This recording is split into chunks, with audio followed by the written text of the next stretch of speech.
புளிக்கரைச்சல் ரெசிபிக்கு நான் பவுலில் லெமன் சைஸ் புளியை நல்லா சோக் பண்ணி எடுத்துக்கிறேன். இன்னொன்று ஒரு பேனில் ட்ரை ரோஸ்ட் பண்ணுறதுக்கு உளுந்தம்பருப்பு, கடலைப்பருப்பு, மல்லி, மிளகு, இது கூட வெந்தயம் இதெல்லாம் ஆட் பண்ணிவிட்டு நம்ம நல்லா ட்ரை ரோஸ்ட் பண்ணிக்கிறோம். இது கூடயே பெருங்காயம் ஆட் பண்ணிக்கிறேன். வத்தல் உங்கள் காரத்துக்கு ஏற்றாப்பில் ஆட் பண்ணிக்கோங்க. இதை மிக்சியில் கிரைண்ட் பண்ணி எடுத்துக்கிறேன். பேனில் நான் நல்லெண்ணெய் ஆட் பண்ணிக்கிறேன். அது கூட கடுகு ஆட் பண்ணுறோம். உளுந்தம்பருப்பு, கடலைப்பருப்பு, கருவேப்பிலை, வத்தல் உங்கள் ஸ்பைஸ் லெவலுக்கு ஏற்றாப்பில் நீங்கள் ஆட் பண்ணிக்கோங்க.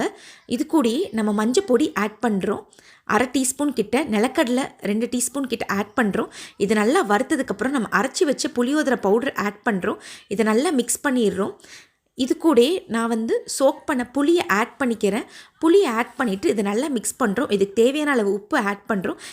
எண்ணெய் பிரிஞ்சு வர அளவுக்கு நம்ம நல்லா குக் பண்ணுறோம். ஆறுனதுக்கப்புறம் ஒரு பாக்ஸில் ஸ்டோர் பண்ணிக்கலாம்.